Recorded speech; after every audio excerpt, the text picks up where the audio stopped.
ओम नमो भगवते वासुदेवाय।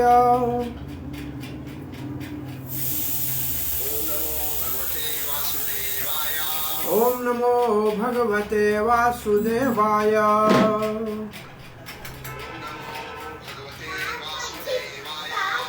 ओम नमो भगवते वासुदेवाय।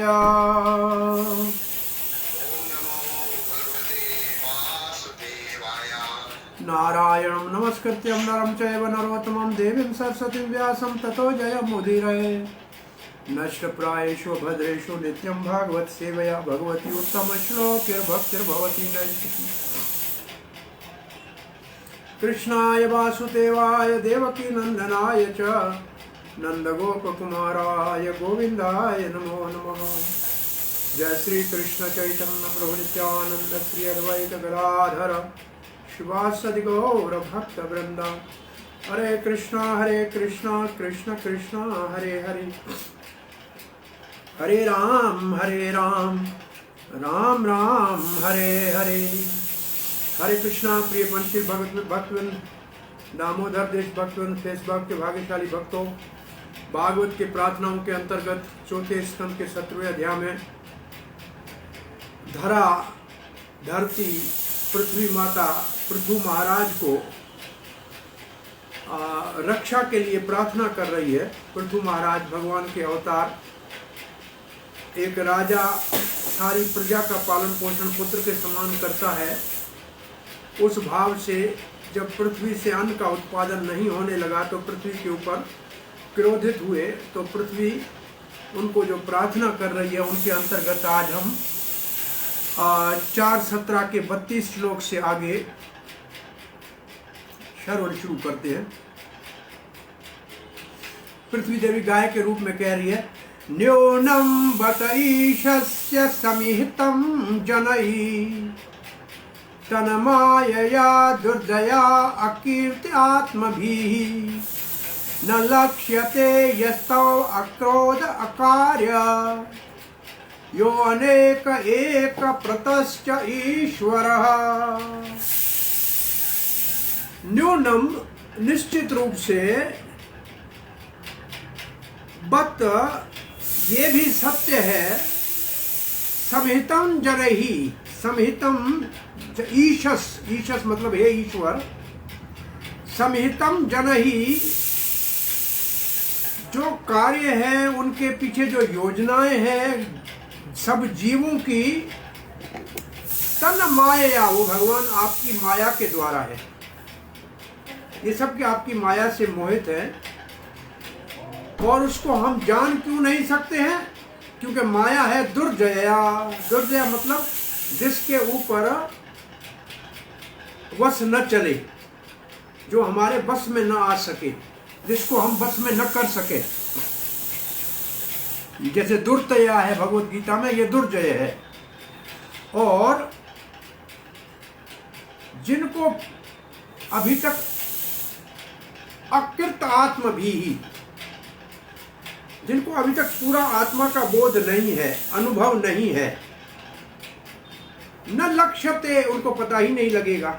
यस्तो अक्रोध अकार्यद, क्या पता नहीं लगेगा कि आप सारी सृष्टि के आदि कारण है। वो तो समझेगा ब्रह्मा जी ही कारण है।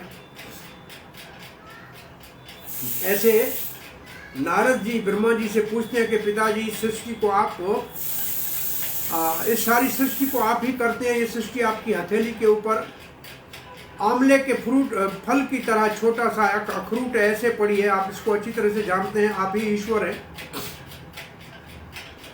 तो ब्रह्मा जी को उत्तर देते हुए ब्रह्मा जी नारद जी को कहते हैं, मैं भगवान नहीं हूं। जिनको भगवान की माया ने मोहित कर लिया है वो मेरे को भगवान कहने की मूर्खता करते हैं। हम तो भगवान के योजना में, जैसे बैल के नाक में रस्सी डाल के जैसे चलाया जाता है ऐसे चलता है, ऐसे हम भगवान की आज्ञा से सारे कार्य करते हैं। हम स्वतंत्र नहीं है। तो यहाँ वो बात कही जा रही है, अक्रोध अकार्य यो अनेक एक परस्तस्य है। भगवान एक, परंतु अनेक कार्य अनेक अपनी शक्तियों के द्वारा करते हैं। च ईश्वरः, और वो ही स्वामी है सबका, वो एक है, सब कारणों का आदि कारण एक है। श्री प्रभुपाद लिखते हैं, पृथ्वी देवी कहते हैं, हे मेरे नाथ, आप एक ही हैं। निश्चित रूप से आप एक हैं, परंतु आपके अचिंत्य शक्तियों के द्वारा आप नाना रूपों में अपने आप को परिवर्तित कर लेते हैं। जैसे गुण अवतार के रूप में ब्रह्मा जी को प्रकट करते हैं और उसके द्वारा इस एक ब्रह्मांड की सृष्टि कराते हैं। ऐसे कई ब्रह्मांड है और कई ब्रह्मा है, उनके द्वारा सृष्टि करा लेते हैं। इसलिए आप ही साक्षात सब कारणों के आदि कारण परम पुरुष भगवान हैं, जिनको पूर्ण ज्ञान नहीं है, जो अकृत आत्म भी है। अपने आत्मा के विषय में जिसने आत्म साक्षात्कार नहीं किया है, वो ये बात नहीं जान सकते हैं। क्या नहीं जान सकते? अपने कार्यों को, आपके इन सब दिव्य कार्यों को जैसे आप अपनी अचिंत्य शक्तियों के द्वारा करते हैं, वो नहीं जान सकते हैं ऐसे लोग जो आत्म साक्षात्कार के मार्ग में अधूरे हैं। क्यों? उनको क्या होगा? क्यों नहीं जान सकते? क्योंकि उनके ऊपर आपकी माया ने पर्दा डाल रखा है। उनकी आंखों के ऊपर आपकी माया का पर्दा है। तो माया के पर्दे के कारण वो आपको देख नहीं सकते, आपके कार्यों को जान नहीं सकते। तो भगवान तो अपने आप को योग माया से ही ढक के रखते हैं, लेकिन सामान्य लोगों के ऊपर भगवान की उस योग माया का एक विस्तार महामाया है, जो त्रिगुण है, त्रिगुणमयी है, वो उनको ढक के रखती है। चक्रवर्ती बात कहते हैं, भगवान की योजनाएं जो सृष्टि आदि की है, उसके दो स्तर है। एक को कहते हैं सर्ग, जो जिसमें भगवान विष्णु सृष्टि करते हैं, और दूसरे को कहते हैं विसर्ग, जो ब्रह्मा जी सृष्टि करते हैं। तो एक प्रथम सर्ग और दूसरा विसर्ग। ये भगवान आप अपनी शक्तियों के द्वारा, माया के द्वारा करा लेते हैं, परंतु सामान्य लोग जिनकी माया, जिनके मन को माया ने भ्रमित कर लिया है, वो समझ नहीं सकते। अच्छा, प्रश्न क्या है? चक्रवर्ती बात कहते हैं, आपने कहा मैं धर्म किया हूं और मैं आपको मार रहा हूं, तो क्या आपके कहने का अर्थ है कि मैं अधर्म का कार्य कर रहा हूं? अगर ऐसे मानो पृथ्वी महाराज कहें, तो पृथ्वी कहते नहीं नहीं नहीं, ये बात सत्य नहीं है, ऐसा नहीं मैं कहती, परंतु आपकी शक्तियों को समझना संभव नहीं है। मैं ये कहना चाह रही हूं, अकृत आत्म भी का मतलब जिनके मन माया से भ्रमित हो गए हैं, वो आपको समझ नहीं सकते।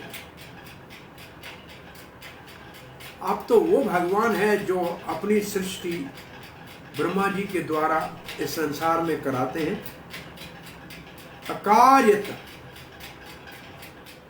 और आप अकेले हैं, और जो अनेक हैं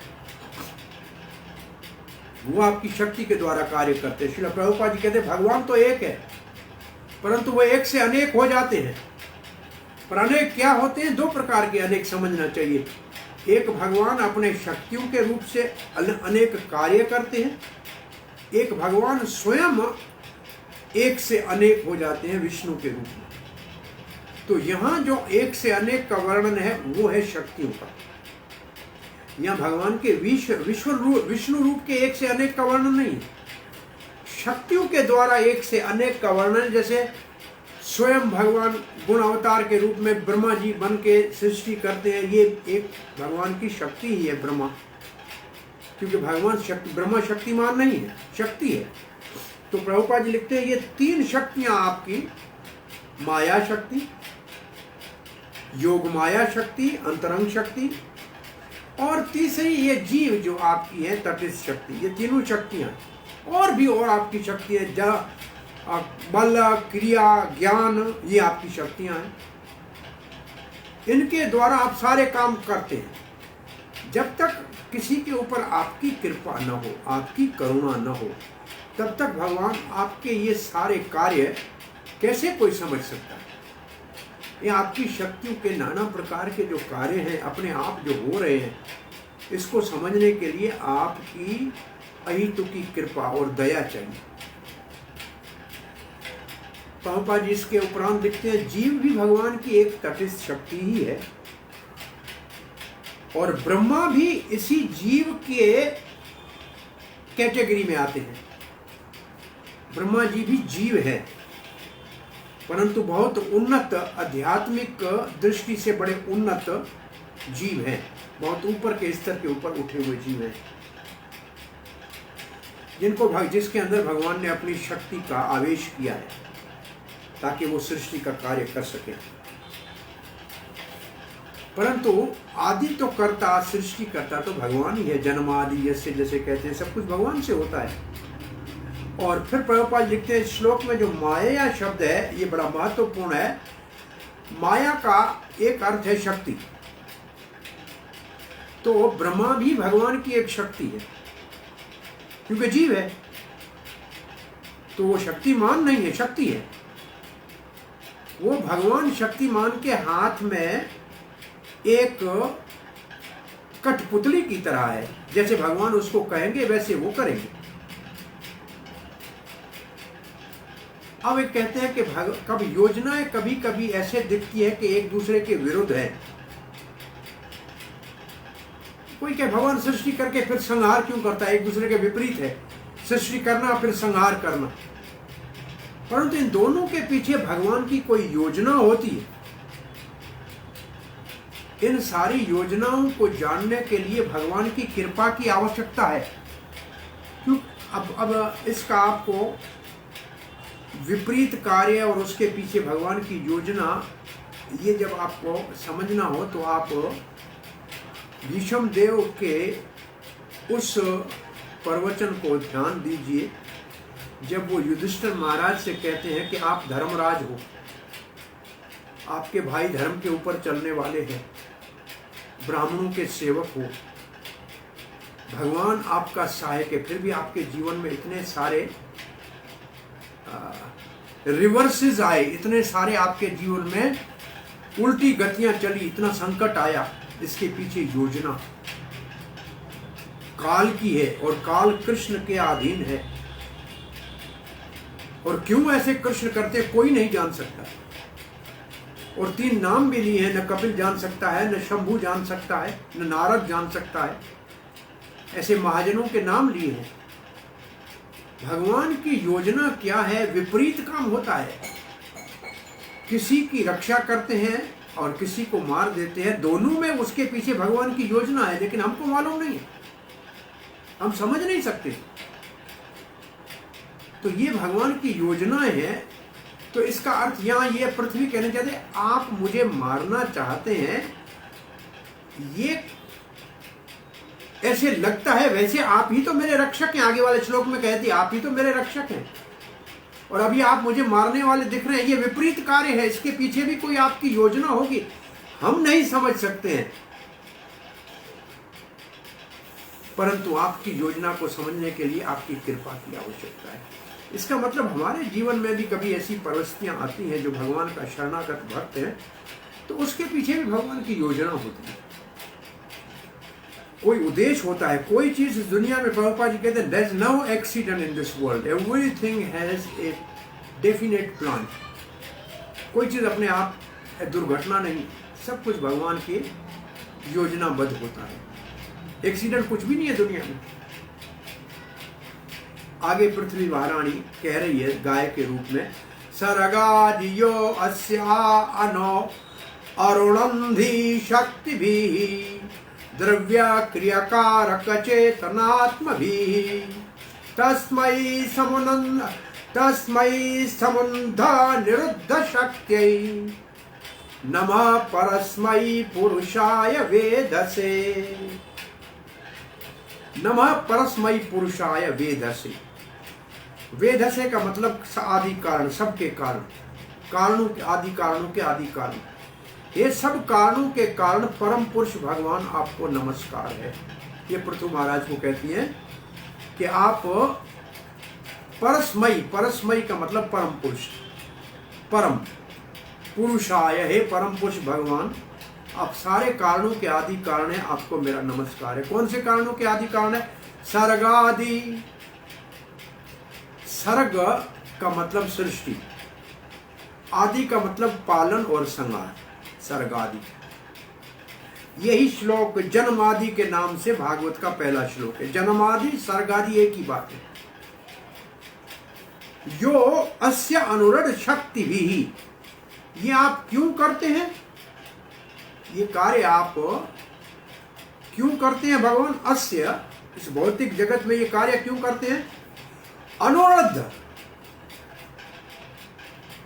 अनुरंधी, अनुरंधी, अनुरंधी का मतलब है शक्ति भी, अपनी आप शक्तियों के द्वारा ये सारे सृष्टि आदि के कार्य करते हैं। काय के लिए करते हैं? अपनी जीवों के कल्याण के लिए करते हैं, भक्तों के कल्याण के लिए करते हैं, बद्ध जीवों के मुक्ति के लिए करते हैं। तस्मै संबंध निरुद्ध शक्ति। फिर भी ये जो आपके कार्य है इसमें 3 शब्द और हैं, कल इसके ऊपर चर्चा हुई थी। शक्ति भी के पीछे 3 शब्द हैं, द्रव्य, क्रिया, कारक, चेतना, आत्म भी। ये 5 शब्दों के अर्थ कल, इनमें से कम 3 शब्दों के अर्थ कल कहे थे। ये शब्द इनके अर्थ आपको आने चाहिए। द्रव्य का मतलब 5 भूत, पृथ्वी, जल, आकाश, वायु आदि, इसको कहते हैं द्रव्य। और क्रिया कहते हैं इंद्रियों को, कर्म इंद्रियां, ज्ञान इंद्रियां आदि, ये क्रिया है, क्रिया जिनके द्वारा होती है। और कारक कहते हैं इंद्रियों के अधिष्ठात्र देवता। तो पहला जो है अधिभूत है, क्योंकि वो प्रकृति के 5 भूत है। और दूसरा अधिदेव है जो कारक, ये है देवता जो हर इंद्रिय के स्वामी है। और चेतना का अर्थ है बुद्धि, या चेतना का अर्थ है बुद्धि, अंतःकरण। और आत्म भी का अर्थ है अहंकार। तो जो सृष्टि होती है उसमें ये 5 चीजें होती हैं। द्रव्य होता है, क्रिया होता है, कारक होता है, चेतना होती है, आत्म भी। तो सृष्टि होती है इनके द्वारा। पहले जो द्रव्य और क्रिया, ये तो भौतिक चीजें हैं। कारक देवता इसके अधिदेव है, और चेतना आत्म भी इसके कारण है, क्योंकि अंतःकरण में कई जन्मों के संस्कार होते हैं और झूठा अहंकार में बनने का हमारा इस भौतिक जगत में आने का कारण है। आत्म भी का अर्थ है अहंकार। तस्मयी, इसलिए संबंध निरुद्ध शक्ति, संबंध निरुद्ध शक्ति, आपकी शक्ति के द्वारा कभी ये प्रकट होते हैं और कभी अप्रकट होते हैं। सृष्टि कभी होती है, कभी लय प्रलय हो जाती है। इसलिए भगवान हे परम पुरुष, सब कारणों के आदि कारण, हम आपको प्रणाम करते हैं। हे नाथ, हे भगवान, इस परम पुरुष भगवान, आपकी जो स्वयं शक्तियां हैं, जैसे कि द्रव्य आपकी शक्ति है, इंद्रियां, ये सब देवता, ये सब आपकी शक्तियां हैं। यही सारे इस भौतिक जगत के द्रव्य आदि जो कुछ भी है वो शक्तियों का, ये आपकी शक्तियां जिनके आप आदि कारण हो। तो इसका मतलब ये जब चीजें हैं इनके नाम लिखे। शक्तियां कौन सी आपकी? द्रव्य। और द्रव्य के बाद आपकी कौन सी शक्ति? इंद्रियां। जो दूसरी इंद्रियां हैं उसके लिए क्या शब्द लिखा था? हाँ, दूसरा नंबर शब्द क्या है? द्रव्य, क्रिया। ये आपकी दूसरी शक्ति क्रिया। तीसरी आपकी शक्ति है कारक, देवता। चौथी आपकी शक्ति है चेतना। और 5वीं है झूठा अहंकार। और भी सब कुछ। और इन्हीं शक्तियों के द्वारा इस सृष्टि का आप सर्जन करते हैं, पालन करते हैं, संहार करते हैं। और इसी के द्वारा कभी ये सृष्टि दिखती है और कभी अदृश्य हो जाती है, कभी प्रकट होती है, कभी अप्रकट होती है। इसलिए परम पुरुष भगवान आप ही इनके सब कारणों के आदि कारण है। मैं आपके चरणों में प्रणाम करती हूँ। और इसमें जो शब्द था, किसके लिए सृष्टि करते हो, तो चक्रवर्ती बात लिखते हैं भक्तों के हित के लिए सृष्टि करते हो, पालन करते हो, संहार करते हो। किसके द्वारा करते हो, अहंकार बुद्धि आदि के द्वारा, इंद्रियां शरीर इंद्रियों के देवताओं के द्वारा। तो चक्रवर्ती बात लिखते हैं कि हम आपको, पृथ्वी माता कहती है कि हम आपके चरणों में प्रणाम करके नमस्कार करते हैं, क्योंकि आप अनंत शक्तियों के स्वामी हैं और ये सृष्टि आपके शक्तियों के द्वारा होती है, जिसमें द्रव्य है और द्रव्य के साथ क्रिया है, क्रिया के साथ कारक देवता है, द्रव्य क्रिया कारक, और बुद्धि है चेतना, और आत्म भी है झूठा अहंकार। ये काय के लिए है, बोले भक्तों के लिए। अनुरूढ़ अनुरुंध अनुरणंदी उसका अर्थ लिखा है भक्तों के लिए। कैसे भगवान है, संबंध आप महान है, और निरुद्ध आपके अंदर विरुद्धाभास होता है। आपकी शक्तियां ऐसे काम करती है जो एक दूसरे के विरुद्ध दिखता है। ये क्या विरुद्ध है, बोला कई रक्षा करते हैं और कई विनाश करते हैं। ये दोनों शक्तियां आपके साथ साथ काम करती रहती और दोनों शक्तिशाली हैं और आप दोनों के स्वामी हैं। आप रक्षा भी करते हैं, पालन भी करते हैं और संहार भी करते हैं। बोला कैसे, बोला जब आपकी इच्छा हो, आपको स्वामी है, स्वतंत्र है, जब चाहो तब करो, बस इसलिए मैं आपको प्रणाम करती हूँ। प्रभुपाद जी थोड़ा सा सृष्टि कैसे होती है उसका हमको सूचना दे रहे हैं इस तात्पर्य में कि सारे कार्य शुरू होते हैं सृष्टि के आरंभ में, जब महत तत्व जिसके अंदर प्रकृति के 3 गुण समान अवस्था में होते हैं, उनमें जब क्षोभ पैदा होता है, काल के द्वारा भगवान की दृष्टि पड़ती है, क्षोभ पैदा होता है, जीव उसके अंदर स्थापित किए जाते हैं, तो फिर उसके अंदर से मन, अहंकार और इंद्रियां ये सब प्रकट होने लगती हैं, फिर इनके विषय प्रकट होने लगते हैं। ये सारी क्रिया ऐसे चालू हो जाती है। ये सब जितने हैं ये भगवान की अचिंत्य शक्ति के द्वारा होता है। अब प्रभुपाद जी एक उदाहरण देते हैं। कभी कहीं एक बटन, आजकल इतना आधुनिक कहा जाए कि विज्ञान की इलेक्ट्रॉनिक मैकेनिज्म बना हुआ है, आईटी इंडस्ट्री का समझ लो, कि एक जगह बैठा हुआ एक बटन दबाए तो बहुत सारे कार्य एक के बाद एक ऐसे अपने आप धारावाहिक होने लग जाते हैं। बैठा हुआ धरती पे है, आकाश में कंट्रोल कर रहा है, जो उड़ रहे हैं जहाज, कौन कहाँ पहुंचा है, कहाँ उतरेगा। जैसे आप ये देखें कि धरती के ऊपर बैठा हुआ सब कंट्रोल कर रहा है।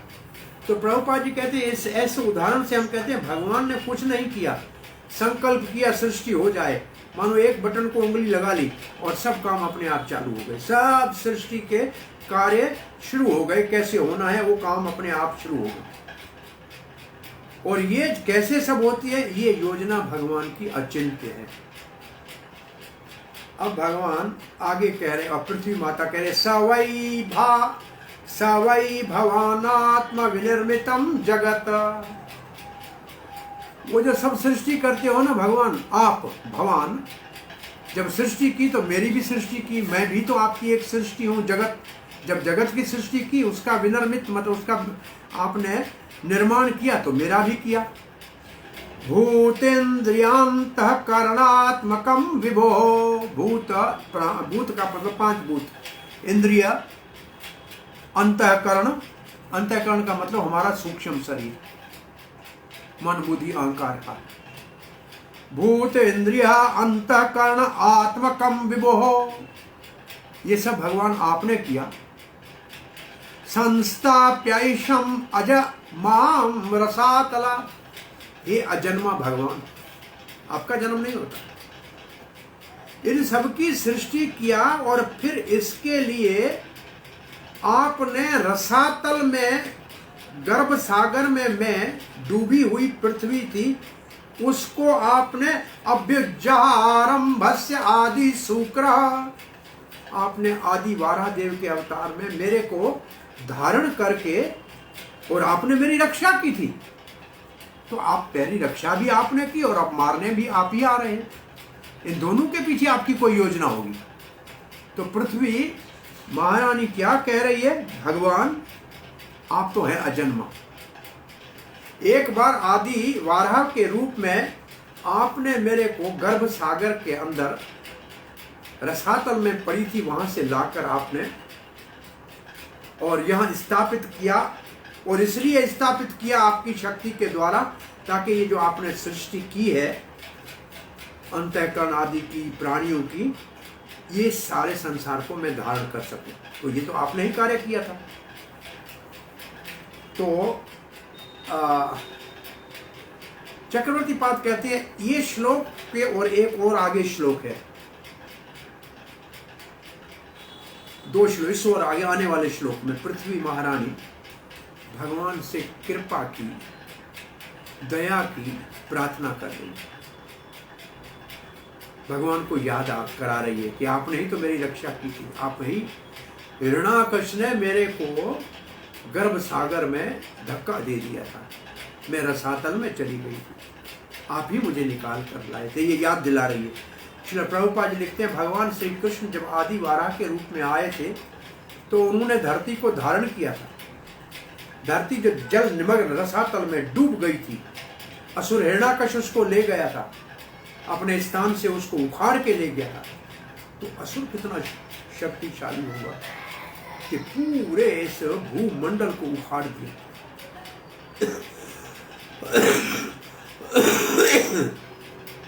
दूसरे श्लोक में आगे क्या कह रही है पृथ्वी, ये सुनिए। आपम उपस्थे मैना व्यवस्थिता, आपने मुझे निकाला ना, तो आप कहते हैं जल को, जल के ऊपर आपने मुझे नाव के रूप में, नौका के रूप में स्थित किया। काय के लिया, प्रजा भवानाज्यरिक्षित कीला, ये जो आपने सृष्टि ब्रह्मा जी के द्वारा की ना, इसको धारण करने के लिए मेरे को आपने नौका की तरह पानी के ऊपर अपनी शक्ति डाल के इसके अंदर, मैं तो आपकी शक्ति से खड़ी हूं। ऐसे भगवद गीता में भगवान के गामाविश्यांच भूतामि धारयामि अहम ओजसा, वहाँ गाम का अर्थ है पृथ्वी, उसमें मैं प्रवेश करके और उसको मैं धारण करता हूँ, तब वो अपनी जगह पे खड़ी। और आगे कहते हैं, सवीर मूर्ति हे, आज वही जिस भगवान ने मेरे को गर्भ सागर से निकालकर और जल के ऊपर अपनी शक्ति से नौका बनाकर प्रजा को धारण करने के लिए स्थापित किया था, वो ही आज वीर रूप में, आज एक वीर क्षत्रिय के मूर्ति के रूप में प्रकट हुआ है। असंभूत धराधर, आपका नाम तो भगवान है धराधर। धरा कहते हैं पृथ्वी को और धर कहते हैं धारण करने वाला। जैसे गदाधर भगवान का नाम है, जैसे गोवर्धन धारी नाम है भगवान का, ऐसे भगवान का नाम है धराधर। तो हे भगवान धराधर, आपका नाम ये हो गया। यो माम पयसी उग्र शरो जिगांससी, आज आप अपने एक वीर क्षत्रिय के रूप में हाथ में बाण लेकर उग्र, बड़ा भयंकर मैं देख रही हूं, और मेरा वध करना चाहते हैं, मेरे को छिन्न भिन्न करना चाहते हैं। आप स्वामी हैं। हरे कृष्ण। तो श्री प्रभुपाद जी लिखते हैं, इस प्रकार एक बार तो आपने हमारी रक्षा की थी, जल से बाहर लाए थे, आपका नाम धराधर हो गया भगवान, और आपने मेरे ऊपर सारी आपकी प्रजा को धारण करने के लिए स्थापित कर दिया। और अब आप एक वीर के रूप में, क्षत्रिय के रूप में मेरे सामने खड़े हैं और मुझे तीक्ष्ण बाणों से भेद के मारना चाहते हैं। मैं तो एक नौका हूं, सब चीजों को धारण करके खड़ी हूं, जैसे आपकी इच्छा हो भगवान। चक्रवर्ती पाद कहते हैं आपकी इच्छा थी कि मेरे अंदर जो प्रजा है, पृथ्वी के अंदर प्रजा क्या है? बीज है सारे, वनस्पति सारा उसके अंदर है, उसकी रक्षा के लिए आपने मुझे नौका बनाई और मेरे ऊपर सारी प्रजा को धारण करने की आपने शक्ति दी। आपने ही ऐसे किया। आज पृथु के रूप में आप वीर बनकर फिर मुझे मारना चाहते हैं। क्यों? तीखे बाण से क्यों मारना चाहते हैं? क्योंकि मैं दूध नहीं दे रही। चक्रवर्ती पाद एक भाव लिख रहे हैं इसमें, आप हो धराधर, मैं हूं पृथ्वी आपकी पत्नी। विष्णु पत्नी भगवान की है, ये वारादेव की पत्नी है पृथ्वी। जब पृथ्वी को वारादेव ने उठाया तो उनके द्वारा एक पुत्र उत्पन्न हुआ, भौमासुर। तो पृथ्वी को भगवान की पत्नी कहा जाता है। तो वो कहती है मैं हूं आपकी, आप धराधर है, मैं आपकी पत्नी हूं। आपने प्रजा को धारण करने के लिए मेरे को नौका बनाया, उसके ऊपर सारी प्रजा को स्थापित किया। आप मेरे पति हैं और मुझे मारना चाहती है क्योंकि मैं बच्चों को दूध नहीं दे रही हूँ। आपके बच्चे हैं, वो मेरे बच्चे भी हैं, मैं उनको दूध नहीं दे रहा हूँ, इसलिए आप मुझे मारना चाहती हैं। आप कहते हैं इसका अर्थ ये, चक्रवर्ती पाद है, इसका अर्थ ये है, ये बच्चे सारी मेरे गोद में है, आपके बच्चे हैं मेरे बच्चे, आप मेरे पति हो, ये मेरी गोद में है और ये उद्दंड हो गए हैं, ये अपराधी पापी हो गए हैं। तो मैं उनको थोड़ा सा दंडित करने के लिए, उनको कुछ सिखाने के लिए, ताकि उनके अंदर अच्छे गुण आ जाए, थोड़ा सा उनका दूध बंद कर दिया है। तो आप मेरे ऊपर क्रोधित हो गए हो, कहते हो इनको दूध नहीं दे रही हो। आप ही तो घर के स्वामी हो, मैं घर की गृहिणी हूं और आप मुझे इसके लिए दंड देना चाह रहे हो। इस भाव को चक्रवर्ती पाद ने ऐसे लिखा है जैसे पत्नी कभी घर में शैतान बच्चे को एक आधे घंटे के लिए भोजन न दे तो उसके लिए पति थोड़ी उसको कहेगा तेरे को मृत्यु दंड दे दूंगा, तुम मेरे बच्चों को क्यों नहीं खाना खिला रही। बच्चे तो दोनों के हैं, स्नेह दोनों को है, परंतु शिक्षा दे रही है, ये भाव है।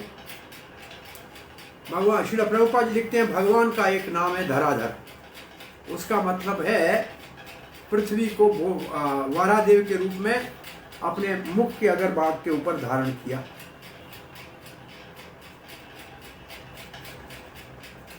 और इसलिए पृथ्वी गाय के रूप में भगवान के विरुद्ध कार्य, पहले रक्षा और फिर मारण के कार्य, इन दोनों कार्य के विषय में कह रहे थे कि आपने ही मेरी रक्षा की थी, अभी आप ही मेरा संहार करना चाहते हैं।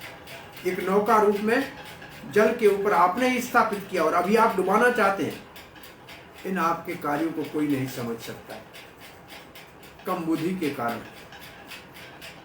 मानव ऐसे कार्यों को समझ नहीं सकता है। मैं ऐसे क्यों कर रही हूं, ये लोग आपके पास क्यों शिकायत लाए हैं, क्योंकि ये समझ नहीं पा रहे हैं। अब हम पढ़ने जा रहे हैं 35वां श्लोक, नहीं 36वां, मेरे ख्याल में पूर्णाहुति का श्लोक है। न्यूनम जनाए इहतम ईश्वराणाम अस्मद्विधाहि तदगुण सर्गमायया न ज्ञायते मोहित चित्त वृत्तमभिः तेभ्यो नमो वीर यश करेभ्यः। न्यूनम निश्चित रूप से, जनहि जनैर हितम, ये जो प्रजा के कार्य है, ईश्वराणाम, ईश्वराणाम बहुवचन में, बहुत सारे ईश्वर नहीं है, ईश्वर एक ही है, उनके नाना अवतार है। जैसे एक अवतार आपका ही है वारादेव और दूसरा अवतार आपका ही है पृथु, तो ऐसे एक ही भगवान के अनेक रूपों में, अनेक अवतारों में। इस बहुवचन का अर्थ ये नहीं है कि बहुत भगवान है। अस्मद्विधाई तद गुण सर्ग माया, जैसे मैं एक हूं, एक आप भगवान, आप जो है अपने 3 गुणों के द्वारा सृष्टि करते हैं, और जो माया से मोहित हो जाते हैं, जिनका मन वो नहीं समझ सकते हैं, इसलिए मैं आपको नमस्कार करती हूं। आपका यश वीर यश करे ब्याह, आप तो बड़े वीर हैं और आपका यश सदा गाया जाएगा। हे भगवान, हम आपकी शक्तियों, जैसे आपकी अनेक शक्ति हैं, उनके अंतर्गत मैं भी एक शक्ति से आपकी ही सृष्टि हूं, और जो शक्ति आपकी जिसके द्वारा ये संसार बनता है वो 3 गुणों की है, और उसी शक्ति के द्वारा मैं विमोहित हो गई हूं ऐसे लगता है।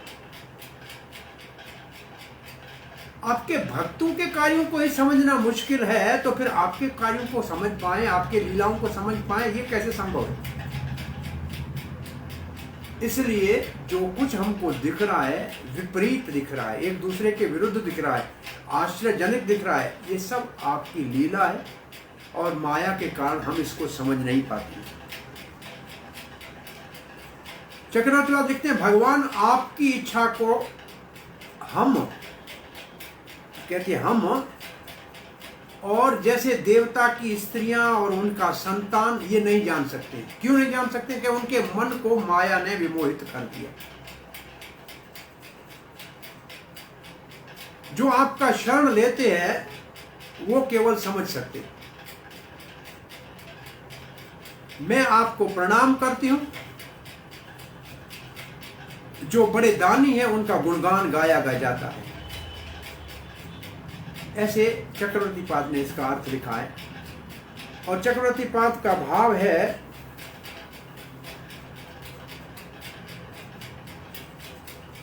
कहते भले देवताओं की स्त्रियां और उसका संतान और उनके सेवक ऐसा मान भी लें कि आप मुझे मारेंगे, परंतु मैं जानती हूं आप ऐसा नहीं करेंगे, क्योंकि आपकी इच्छा को कोई नहीं समझ सकता। ये नहीं समझ सकते, देवता की स्त्रियां, उनके पुत्र, उनके सेवक, देवता स्वयं नहीं समझ सकते। क्यों नहीं समझ सकते? क्योंकि आपकी माया सबको मोहित कर देती है। ये शरीर है, देवता का शरीर हो या मानव का शरीर हो या पशु का शरीर हो, ये तो शरीर ही माया का बना हुआ है, इसलिए वो मोहित है।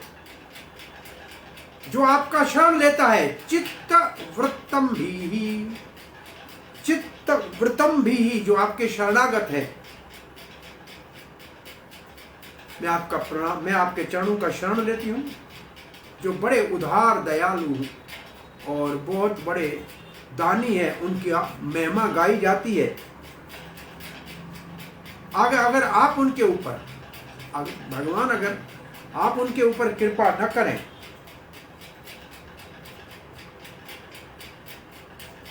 तो फिर इन सब का नाम निशान मिट जाएगा। श्री प्रभुपाद जी लिखते हैं,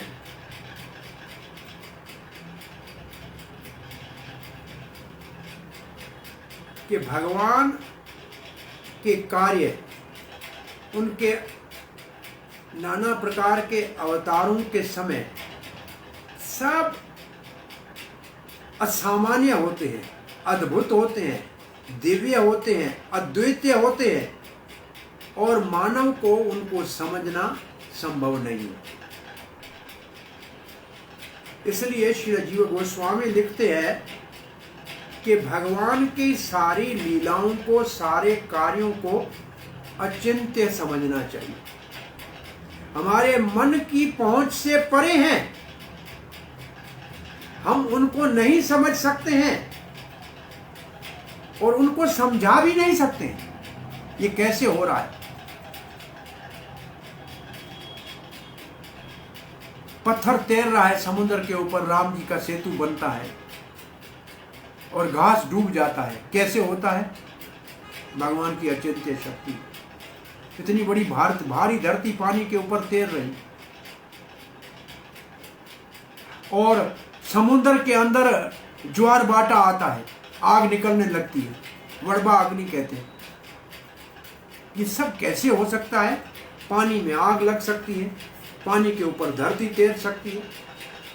ये सब भगवान के जो कार्य हैं, और अवतार के समय जो भगवान कार्य करते हैं, जैसे रामचंद्र का सेतु बांधना या कृष्ण भगवान का गोवर्धन धारण करना, कौन सी बड़ी बात है? गोवर्धन एक छोटा 21 किलोमीटर का पर्वत भगवान ने उंगली पे उठाया, कौन सी बड़ी बात है? इतने सारे लोग आकाश में उनकी इच्छा से तैर रहे हैं। जिनकी इच्छा इतनी शक्तिशाली कार्य कर सकती है, उनकी उंगली से एक पर्वत उठ जाए तो कौन सा आश्चर्य है? परंतु ये बातें समझने के लिए भगवान के अचिंत्य का, भगवान के कार्यों को, भगवान की लीलाओं को अचिंत्य समझना चाहिए। भगवत गीता का तो ये प्रसिद्ध श्लोक है कि भगवान के लीला को, जन्म को, जन्म कर्म, भगवान की लीला को या भगवान के कार्य को और भगवान के जन्म को और भगवान के रूप को जो तत्व से दिव्य समझता है, वास्तव में दिव्य समझता है, संसार से परे है, वो तो भगवान को पा ही लेगा, वो तो मुक्त हो गया। और मुक्त होना बहुत दुर्लभ है। करोड़ों में कोई एक होता है जिसको ऐसा विश्वास पक्का हो जाए। तो प्रभुपाद जी लिखते हैं,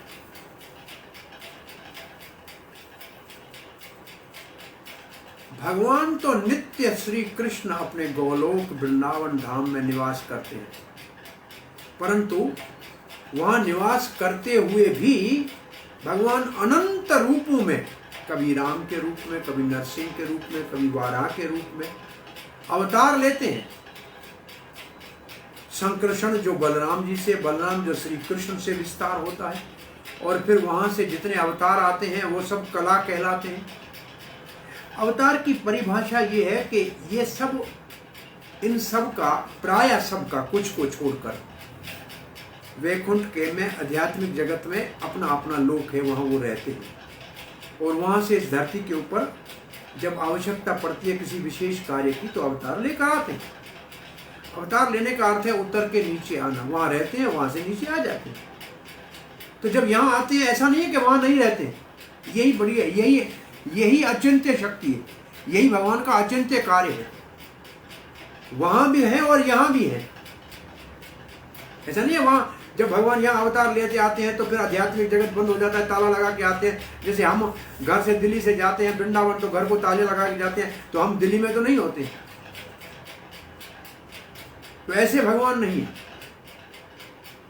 और फिर प्रभुपाद जी लिखते हैं, भगवान श्री कृष्ण तो आदि पुरुष है, सारे अवतारों का स्रोत है, अवतारी है। यहाँ ईश्वर बहुवचन में, उसका अर्थ ये नहीं है बहुत से भगवान है, भगवान एक ही है, परंतु उनके नाना रूप हैं। सामान्य लोग कभी भगवान के विपरीत कार्यों को देखकर आश्चर्य करते हैं और उसके पीछे भगवान की क्या योजना है उसको नहीं समझते हैं। अब प्रभुपाद जी एक उदाहरण दे रहे हैं कि भगवान एक चोर के हृदय में भी परमात्मा के रूप में बैठे हैं, और चोर को कहते हैं कि आज इसके घर में जाके डाका डालो। और उस जिसके घर में डाका डालने चोर जाता है, उसमें, उसके हृदय में भी भगवान बैठे हुए हैं। उसको कहते हैं चोरों से और लुटेरों से और ऊंचाई गिरों वाले से अपने आप को सावधान रखो। दोनों के हृदय में कैसे काम कर रहे हैं? ऐसे कहते हैं कि युधिष्ठिर महाराज जब राज करने को तैयार नहीं था कि मेरे कारण महाभारत के युद्ध में इतना बड़ा नरसंहार हो गया और मैं इस पाप के राज के ऊपर नहीं बैठूंगा, तो भगवान श्री कृष्ण उसको समझा रहे थे, नहीं बैठो। एक तरफ भगवान अपने मुख से कह रहे थे युधिष्ठिर मान जाओ और बैठो, और दूसरी तरफ भगवान उसी के हृदय में परमात्मा के रूप में बैठे थे युधिष्ठिर के, और उसको कह रहे थे मेरी बात मत मानो। अब दोनों विपरीत कार्य, बाहर से कह रहे हैं कि मानो और अंदर से उनके हृदय से परमात्मा से कहते मत मानो। ऐसे क्यों कह रहे हैं? उनके पीछे योजना क्या है? तब पता लगा उनकी योजना ये है, किसी की बात नहीं मानो। हम विश्व को ये दिखाना चाहते हैं कि हमारे परम भक्त भीष्म पितामह के शिक्षा से युधिष्ठिर महाराज राज को स्वीकार करेगा। हम ये श्रेय हमारे भक्त भीष्म पितामह को देना चाहती है। ये भगवान की इच्छा है। अपनी बात न माने वो भी स्वयं योजना बना रहे हैं। तो ऐसे कार्य भगवान करते हैं जो बिल्कुल विपरीत दिखते हैं, परंतु उसके पीछे भी भगवान की कोई विशेष योजना होती है। इसलिए ऐसे विपरीत कार्यों के पीछे भगवान की योजना समझ में नहीं आए तो उसको बेकार है ऐसा नहीं समझना चाहिए। उसके पीछे कोई बहुत बड़ा उद्देश्य होगा। इसलिए करना क्या चाहिए? प्रभुपाद जी कहता है इसलिए सबसे अच्छा रास्ता यही है कि भगवान का शरण लेना चाहिए और पूर्ण हृदय से भगवान हम आपके हैं, आप हमारे रक्षक हैं, तब हम बहुत शांतिपूर्वक जीवन में जी सकते हैं। तो शांतिपूर्वक जीवन में जीने के लिए पूर्ण रूप से 100% भाव बना के भगवान श्री गोविंद हरि कृष्ण का शरण लेना चाहिए। इस श्लोक के साथ ये अध्याय पूर्णाहुति के ऊपर पहुंचता है। आगे कल तो रविवार की छुट्टी है, सोमवार को आगे का जो कथा होगा उसको करेंगे। हरे कृष्ण। धन्यवाद। हरे कृष्णा।